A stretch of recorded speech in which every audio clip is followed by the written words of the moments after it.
there's a positive and a negative to that. We'll get to it in a minute. Anyways, Yeah, so we got, what we've been doing lately is news news. and then content. Mhm. And it's really weird, is we are going to get into some content that is controversial. Oh. It's our content that's been controversial. Yes. So we're going to give Yeah. each other a couple of minutes to kind of explain ourselves, Yeah. to clarify and kind of explain why Absolutely. maybe some of these 30 or 45-second blurps are not Yes. exactly what Yeah. what we're saying. Because yeah, we'll get to that. Just give us a couple minutes. So, Yeah. anyways, Yep, hey, absolutely. so this weekend, it appears that there's a holiday coming up. There is, yeah. We will be closed Monday. We're closed Monday. We are What closed the for heck? Labor Day. Well, hey, And- that just saves us from having to pay Scott.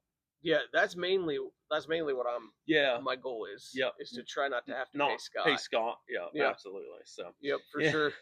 But we will be around our regular hours every day except for that. Sunday we'll be here 12 to 5. Saturday we will be here 12 to 7. And Scott will be there at least on this Friday and Saturday. So. Yeah. All right. So we'll hit it with some news here first. So and we'll have our little comments on the news, I'm sure. So Yeah. Cal Riley has 50 home runs. Yes. He's hit as of like 2 days ago. Was at 50 home runs. Mhm. And for a catcher, that is breaking Salvador Perez's record that was set just a few years ago at 48. Mhm. He's currently on pace to hit 62 home runs, Yep. which would really destroy it for a catcher. And if you remember back, probably a month or two ago, probably Mhm. 2 months ago, right after the All-Star game, we were like, don't really invest in him, that sort of thing. I want to clarify, of course, that I was not saying that he wasn't investable on the short term. On the long term, we brought up the rule about how old somebody is when they first start doing well, Absolutely. and having like a nice, good full season. Yes. And basically, if they're 24 or older, stay away. There doesn't seem to be much potential. So if you are holding on to Cal Riley, right now would be the time to be really thinking about moving him between now and say probably November after they announce the MVP. Oh, absolutely. Because it seems like there's a really good chance that the MVP could be him. So, yes. I agree. Kyle Riley, like I said, I think he's uninvestable for a long term because I don't think he's at the age he is now. I don't think unless he's going to run out 10, 60 home run seasons, he's not a Hall of Famer. Yeah. So, anyways, if you have him, unless you collect Seattle cards or you just happen to be stuck with them, like we have a bunch of his rookies just set in boxes that's base and stuff like that because we hold rookies and stuff like that. So, anyways, I would sell him. I think he's very sellable. There's sometimes you want to sell it, but there's no market. There is a market. You probably need to cash in now, especially with your autographs and stuff like that, and not worry about just a 1 year fluke. Now, could it be a 2 or 3 year fluke? It could.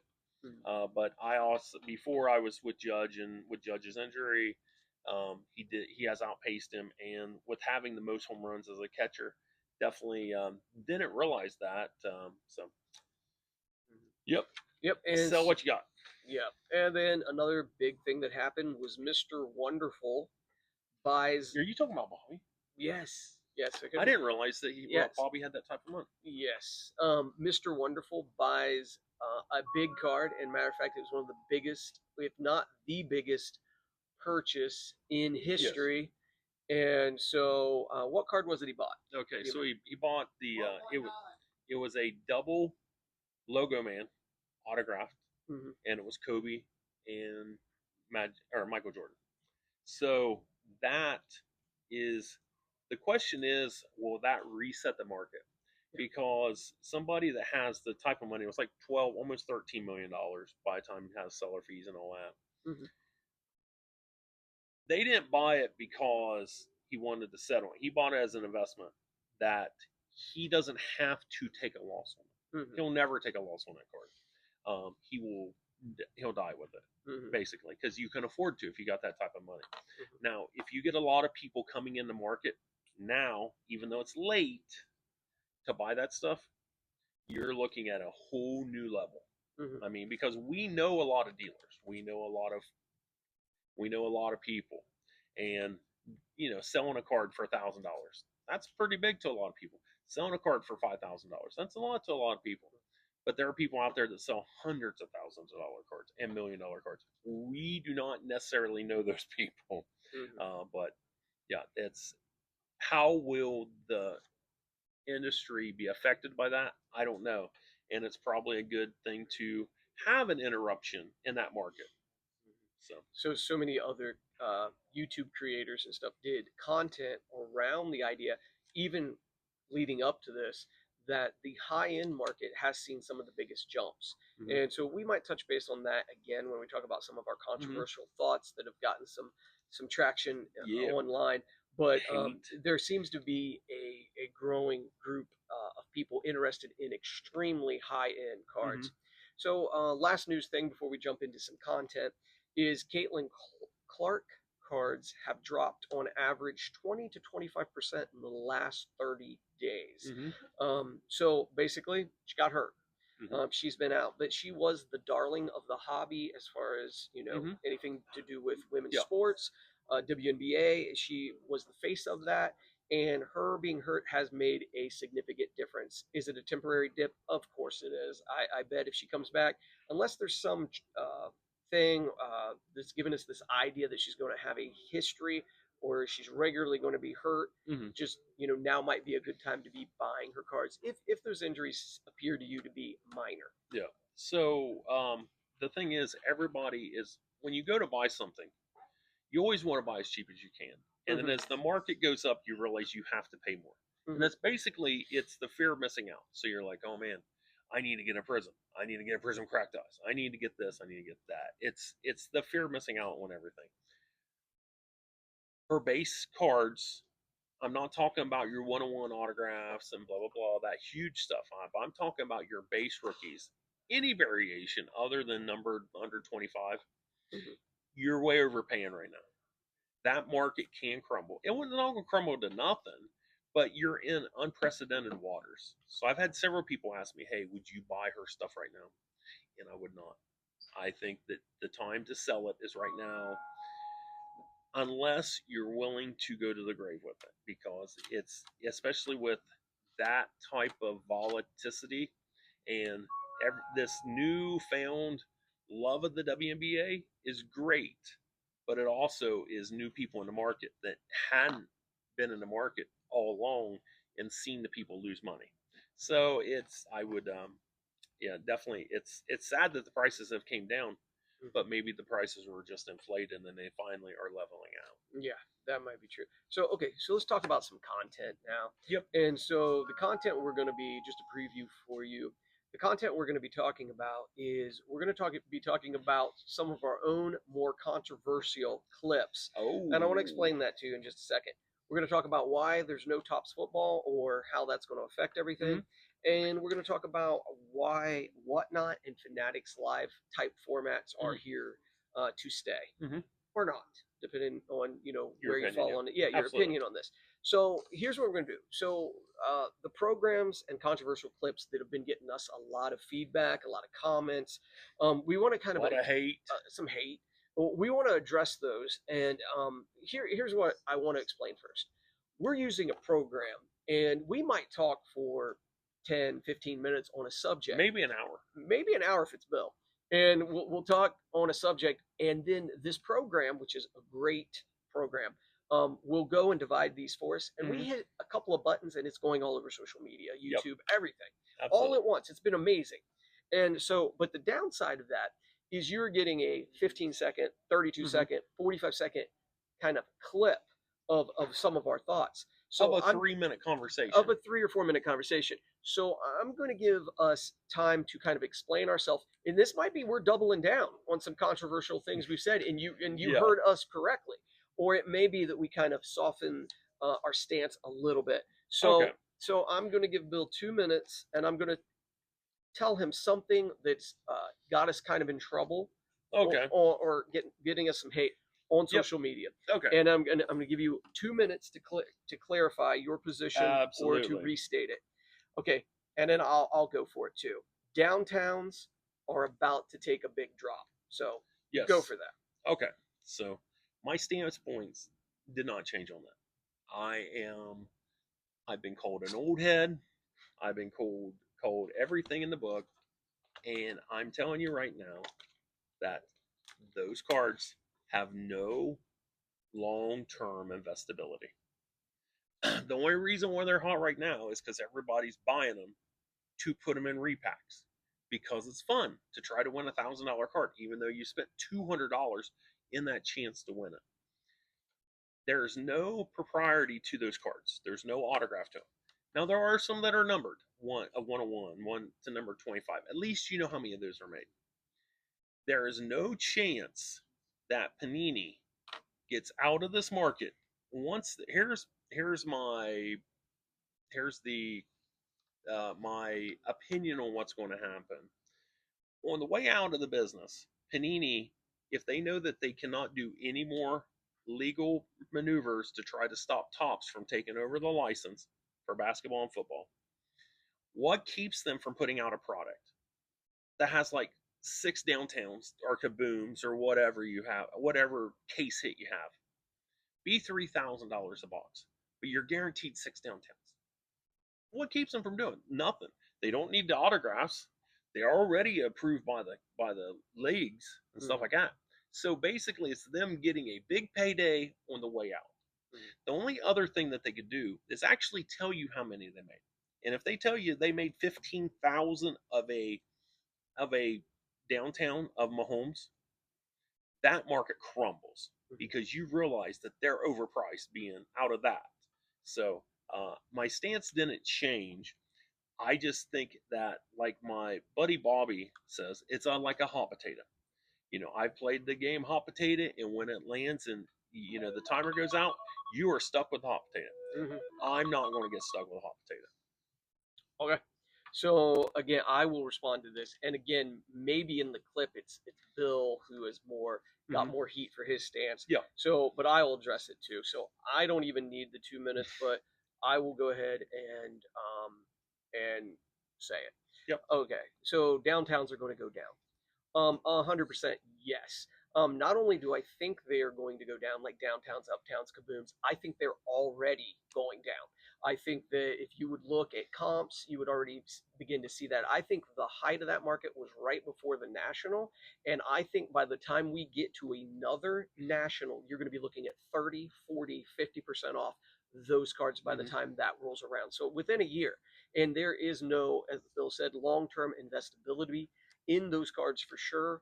And it is a hot potato, and you need to get it and you need to flip it. Now, the only thing I can say for sure is they are liquid cards. They are cards that are highly in demand and highly sought after. Yes. But it's chasing a thing that's going downhill. So you just got to make sure you get it out of your hand before there's again no long-term collectability in my opinion, and that's where I would be with downtowns. I mean, it's just a foil card. Yeah. It's just a card that's foil, and they convinced you that they put one per case. I think there's more in some cases, but it's definitely, there's no long-term ability for that card to stay at the market. And the reason it was up before the national was because everybody was wanting to take him in the national because they were ready to cash out. 100%. So now that the national's gone and passed, And again, these statements could be more from me, negative or whatever, and they could be more. So, but we're both going to address them. So we own a shop together. We in Circleville, Ohio. We have a different type of shop. I don't think we've discussed this in a long time, but Rob does the wax and evidently uses a hammer. Has somebody have it in a hammer in the background. Rob sells the wax and is direct with Topps and Leaf and all these people. Me and my buddy Bobby sell singles. So we know we see what the market is. So we have a different type of shop. It's not all one thing. So my viewpoint is different than his viewpoint. Rob's is, hey, buy my wax. My point, I do not recommend to buy wax. It's controversial sometimes because People say, hey, should I buy this $500 box? I'm like, no, I would buy $500 worth of cards that I think are valuable. So it is what it is. So Yeah. So one of the things, again, we're talking about some controversial things we've said that getting us a little bit of hmm heat on social media. So we're giving ourselves a chance to clarify. I'll let Bill just. I won't say the statement because I think Bill and I kind of disagree on this. So Bill, where do you think the vintage card market is in 5 years? so the vintage card market with good graded vintage has nowhere to go but up. Now I'm not talking shooting through the moon. I'm not talking every card. Every card is not Mickey Mouse. Every card is not, Roberto Clemente. But it there's no way for it to go down if it's in good shape. Now the thing that I'm seeing now is a lot of people send it. It's like basically it's Mickey Mantle. I have to grade it. Oh, it's a 2. Well, there are collectors of 1 and 2, but nobody wants to buy a 2 if they can buy a 3, and nobody wants a 3 if they can buy a 4. It just depends what you financially can afford. So the the thing is, you still have those people that want that card, and if you get to the upper echelon of it, you got people that do registries on sets and is working on a PSA 7 or better set. Mhm. So there's always the chasing after that better graded card. So that market will not go down on the high end. I'm saying commons, base cards, that stuff like that. No, nobody's going to want them. Nobody's going to care about um, these guys since the people have passed. You're talking 50s and 60s guys. Mhm. They've passed, and nobody really collects their cards. Mhm. So those, unless they're high value and have graded and have ability to be put into somebody's set, Mhm. they have nowhere to go but down. So it's partially yes, partially no. Okay. Okay. So, um, so again, we're going to address where do we see the vintage card market in the next 5 years. hmm And to be fair, I'm the one that was getting a little more flack because of my stance on hmm this. So again, I can clarify my point. I would agree with Bill that if it is a graded card, an iconic graded card, we're talking like a Mickey Mantle. We're talking maybe first year Willie Mays, Pete hmm Rose rookie, even. hmm Um, maybe even Nolan Ryan rookie. When we start to get into those Yep. kind of iconic cards that own something in people's mind in a marketing sense, like Yes. even like we talked about Mr. Wonderful, Kevin O'Leary, buying this one card, we can say that these guys that are buying these specific cards, they know about these cards, but nobody cares about some guy who played for the Pirates hmm in the 1970s. If you're just sitting on binders of ungraded 70s and 80s cards thinking that your payday's coming, I don't believe it is. And I believe it's going to be more out of hmm sight, out of mind. And it definitely, the keys are going to be iconic, graded cards for long term hmm investability. But here's the thing, too, the liquidity is going to begin to change. I think it's going to get worse. I think right now we're in a bull market. And so the days used to be that you'd go and you'd look at a price guide and you'd say, well, this is $80 or whatever, and then you'd be like happy to get $40 or whatever because that's just hmm how we did it. I think the distance between the perceived value of the card and what you're actually going to be able to sell it for is going to begin to decrease every year over the next 5 years. And in 5 years from now, if it is not a graded iconic vintage card, it's going to be 20 to 30% less than the comps are currently in the summer of 2025. And I think that's about as clear as I can be about my stance on it. hmm Well, and another thing that's weird is like, I'll give you an example. Johnny Bench. Johnny Bench, one of the best catchers ever in baseball. He was known for home runs, Mm-hmm. and the most he ever had was in the 40s. So Mm-hmm. you got somebody beat that. But Carlton Fisk, a very good catcher, Mm-hmm. probably close to the same things. But Carlton Fisk doesn't get near the talk that Johnny Bench does. Yeah. You know, so it is what it is. Carlton Fisk will be lost into history, or Johnny Bench people will still know because Yep. 100%. his popularity. Absolutely. Totally agree. So here's one, and this is you. Oh, okay, So that's good. we'll let you. This was literally a statement you made. So we're gonna let you back this out. Back this up. Modern cards collapse in the next 3 to 5 years. Mhm. So I'm gonna let you explain some of this. Okay, so if the market stays at the current trends and nobody can afford to buy hobby boxes, and the only thing you can do is buy blasters and megas because that's what the kids and the people that want to buy can afford. No, there's no way the modern stuff keeps the same value. It's everything's high. A kid can't come in and buy a select box for what is it, $1,000 Yeah, for select select football. football. Nobody can afford that. I mean, you can buy into a break. So now you're forced to go to another thing, whatnot, or whatever, to get into a break to try to get new cards. Mm-hmm. At some point, there'll be a point where you're like, I'm done trying to chase cards that I can't get. Like I'll give you an example of the Kevin O'Leary card that he bought. That card, there was not a kid that could afford to buy, even though that box came out. That box was $1,000. It was exquisite. It was 2003 or 2004. It was at least $700 to $1,000. There's no kid being able to open a pack and pulling that card. There are cards that are in the market. All these iconic cards we're seeing, Mm-hmm. kids can't afford them. Yeah. Kids couldn't afford to open them. They Yeah. couldn't have a chance at that. Mm-hmm. So at what point do those kids just get, fed up and move on and be like, okay, well, hey, you know what though? I can buy Pokemon. I can get I might be able to get something here. So you're forcing so many people out of the market because of the price. Thus, the market, I think, drops unless it's all high end people just trading back and forth. So, I mean, I think it's good that there's a lot of people coming in the market and they're making a little bit of money. But I don't think that the current market stays as hot as it is over the next 5 years. Okay. 3 to 5 years, yeah. Okay. So you got a chance to clarify. So I'll address it too. Yeah. Modern cards collapse in the next 3 to 5 years. Yeah. Okay. So I don't believe modern cards collapse in the next 3 to 5 years. For the most part, cards as a whole, I think, are at least healthy for another solid year. And it's not a bubble, in my opinion, that's about to pop.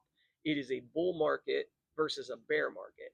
We will see a bear market in the next 3 to 5 years on sports cards.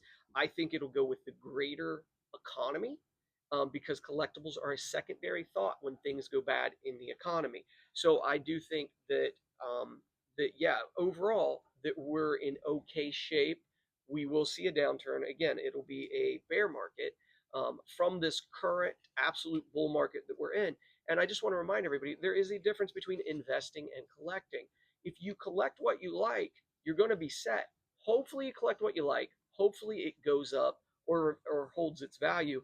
But investing is something different. And the only investing that really is taking place right now is with big money buying iconic cards like we've already talked about. Mhm. And if it's not this card that even maybe throw in an 89 Griffey Jr. Upper Deck rookie, if Mhm. it's not something like that, it's getting to be a dime a dozen. And I see no long term value in these cards that are just inserts, no auto on them or anything like that, not serial numbered, not some key rookie that is $5 and $10 and $15 and $20. $20 and $30 cards are going to be in dollar boxes regularly within the next 2 to 3 years. Mhm. I think that's just where we're going to be at because I think we're going to be in a bear market. Again, we are right now, great time for you to sell, and hard for us that make money to buy.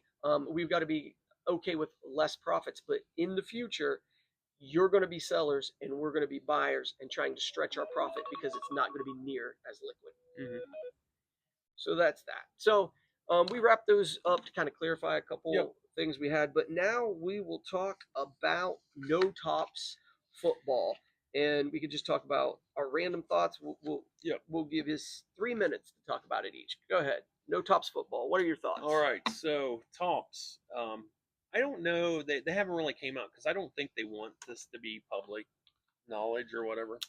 But there's a reason why they're not putting out tops in 2025. But the theories are, is it because the lackluster of the amount that sold last year? The first year, 2023, when they had the straw rookies and straw was hot and all that, sold crazy. People were hungry for it. People have been waiting for it. But it was more of like Panini puts out a Chronicles product. It was like multiple products that had lots of rookies in it. Mm. So then in 2024, they went ahead and put out product again. Then it's selling near as well. And I think Topps is like, okay, well, what do we do now? We got this company that is suing us that has a license that they know will expire in January and April next year. So my conspiracy theory is that Topps has a handshake because it's not legal or I haven't seen a contract or anything. A handshake deal with Panini to we will give you one last bite at the apple. How big in a bite of the apple are you going to take? We don't know. But they're going to get them one last bite at the apple and not put out products for the rest of the year. Now, that makes me think that they, once Panini gives up, has to submit the license over, the Panini brand by itself, I think, has very little value. So, would be a very good company to take over. Mm-hmm. So, I think behind closed doors, there is an agreement between Topps and Panini to make all the money you can this year.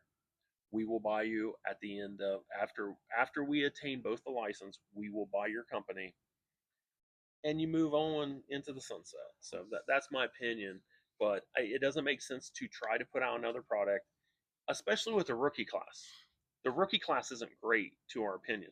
The best thing so far that we've seen is a running back. The as Gente or whatever his name is seems like he's gonna be really good. But there's not been a bright start. Nobody's even talking about Cam Ward. He was number one draft pick. Everybody's talked about how on Travis Hunter. Nobody's talked about anybody else other in this draft. So it doesn't make sense for them to put out a product. Everybody knows that the next year's product, everybody's talking about, could it be Arch Manning coming out? Could it be all these other people coming out? So the 2026 class will be loaded. Let's just hold out, put them in, put in rookie, or you could do a rookie retro for the people from 2025, and everybody be happy. So the conspiracy theory is they do finally will buy Panini right before the license expires. Okay. So again, our comments on there not being any Topps football and the ramifications of it. So there is no Topps football in 2025. I have to admit, I was totally shocked by that information because I know disappointed because I know that it was announced previously that there would be 2025 Topps products being released for football. Mm-hmm. Also, it doesn't really make a lot of sense to me because I'm telling you, as a Topps Direct shop owner, that 2024 Topps football sold very well. Most of the time, I was having to rebuy it and raise the price. Went through multiple cases of every football product they released. I feel like they absolutely could have done it and sold well, even unlicensed. So I agree with Bill. And clearly, being in meetings, seeing how they answered this question, there is some legal reason that they are not releasing 2025. I don't know if, as Bill alluded to, if it's a handshake deal, an under the table thing that's happening, just something that's happening that allows Panini to kind of have free reign for the remainder of their contract. But anyway, it will not be happening. So when will it happen? It will happen when they get the license in April of 2026. Now, what's going to be weird is they have a few exclusive guys, including, as Bill mentioned, the number one draft pick Cam Ward, he can't have autos in anything unless Topps is the one doing it. Mhm. Will he be an Allen and Ginter? Probably so. I would say so. But you can't get Cam Ward football rookies his rookie year that are autographed because Topps is not doing it. Well, how do I think it will impact other stuff? Panini's going to be the only one in the game. Origins comes out this week. It's almost $500 a box. Score is at about $300 a box, soon to be $400 probably in the next couple months, I would guess. So it is going to impact it. I think other football is going to sell well because it's going to be your affordable choice Mhm. when the average Panini product is 500 and you can buy wild card splat for 115 or whatever. So yeah, Hey, I one other comment about that is also if Topps isn't focusing on putting out a 2025 product, mhm, and you got these printers and they're sitting there and they're all ready to print, what keeps them from making a bazillion boxes of basketball with mhm, Cooper Flag in it? mhm, Because they are doing a flagship regular Tops product. mhm, They are doing, I'm sure they're going to do a Chrome product. They're going to do a Finest product. mhm, I'm telling you, those printers can move. They mhm. are, it's a moneymaker thing. So right now, it kind of makes sense. It doesn't make sense unless they have a backdoor handshake deal with Mhm. Panini for them not to put out a product in 2025. Okay. And so this one, we're just going to make a couple comments on. I'll set it up. I'll say my thoughts first Oh, okay. because I can set up why it's even on our content, and we'll just give each other, just 2 minutes to talk Okay. about this. But okay, so here's the question: Will Whatnot, Fanatics Live, eBay Live, and other selling formats like that continue to grow and be successful in the next 5, 10 years? My answer to that is yes. And I'm going to mention this to you. A friend of ours, Jesse, um, that many of you might know, he literally went viral on a video of Gary Vee's where he was asking Gary Vee's advice. When Gary Vee was talking to him, he's like, "You've got to go on Whatnot." And he basically referred to eBay as a small pimple on his butt on the butt of like a The whatnot, hobby. yeah, of the hobby compared to what not Could could be. could be or potentially can be. So that got me thinking about why is that so? And I think the reason is because sometimes just buying on a website feels cold, right? It feels cold and doesn't have any interaction. So a lot of people still want that interaction. That's why they come to local card shops.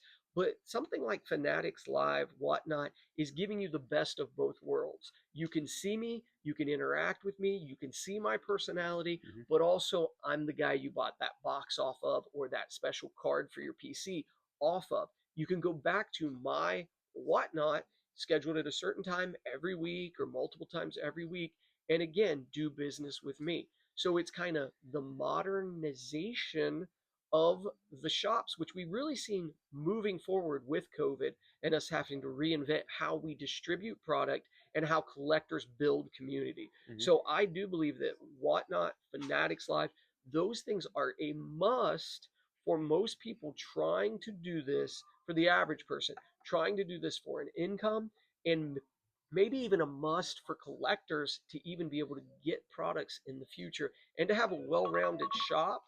I think it is necessary. And in all full disclosure, right now we do not have an active Whatnot, Fanatics Live, that sort of thing, because we kind of tried it, didn't really like the results, backed off. But it seems to be in our future. This has to be something that we attempt Yes. again. So, what are your thoughts about the future of like live platforms like that? So I do agree with eBay is the old tried and true method. You put it up there. I don't see I see a lot of people being disappointed. The reason I say that is because I buy a lot of stuff from Propstein off there. I buy a lot of stuff off COMC, buy a lot of stuff off DC Sports 87 because they start out all their auctions at 99 cents. Happens to be nobody was watching this night, and I bought something for $4 that normally sells for 20. Now the thing is, for it to sell for 20, you have to put on eBay at $20. Now, a lot of people like the thought of the game, or not really gambling, but hey, I really want that card. I'm going to pay more. So, are you more likely when you're live Mhm. at an auction? Because I'm a big proponent of auctions. I love auctions. I know lots of auctioneers. A lot of auctioneers are my friends. There is an excitement you get by proving that you have more money than your wallet than that next person does, that you will pay more. Now, you will probably have regret afterwards, Mhm. but it is the fact that you bought it and hey, look at me. So, anyways, the online with the auction and the competitiveness, it's very cool to put something on eBay. And the main thing that gets me is I bid on something on eBay and I bid $200, and I can't even get another bid in. I don't even know I'm outbid because they have option sniper and they will put that bid in at 0.0001 seconds left on the clock and outbid me. Mhm. I had no idea somebody was going to pay $200 and $200, 250. Mhm. I had no idea about that. Mhm. If I know that, then I bid more. So, and that's where eBay's tried to upgrade their system to they want to add on a sudden death to their system. They should, Mhm. honestly, because if I get that notification with 2 minutes left that I'm outbid, or I get that notification I'm outbid, and I got 2 minutes to respond, I'm going back and rebidding. So, Yep. anyways, the I still have not found eBay Live to be very user friendly, and they could work on that. I have Whatnot, the sudden death, people doing 5 second auctions. You bid at $36, and next thing you know, it says you're at $82. Mhm. I don't like that format. Mhm. If I put in $36, I should be at $36, not it rounded me up to the next bid. Mhm. So I don't like that. And Fanatics Live, honestly, I just haven't used it yet. So Mhm. in the future, like I said, we will be establishing Fanatics Live. We kind of Fanatics wants us to, and we need to, and the other platform for Fanatics. But Whatnot, if I was going to do it, it would be because I was going out of collecting or trying to get rid of all my bulk, Mhm. and I could see that in the next couple of years. It'd be a lot easier if I found somebody that was already on Whatnot and had an established channel and was getting good money Mhm. to pay them a percentage to do it. Mhm. But when it boils down to it, I may have to do it myself. And if I have to do it myself, I'll do it myself. So, Yeah. So yeah, we'll go ahead and wrap this up. We've been on here long enough, but I am going to mention this.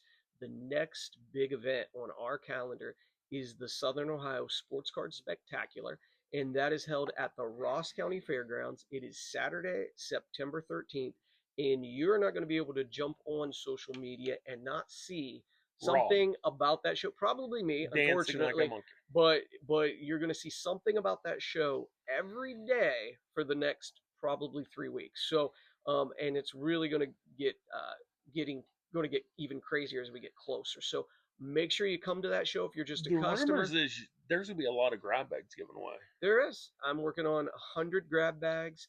Well, Scott's going to be working on 100 grab bags, Oh, but okay. yeah, we're There we gonna go. do 100 grab Keep bags, our keep our and Lock clientele. 44 Barbecue is going to be there again. It's going to be great. I expect Hey, their food every was really good, by the way, the it last time. was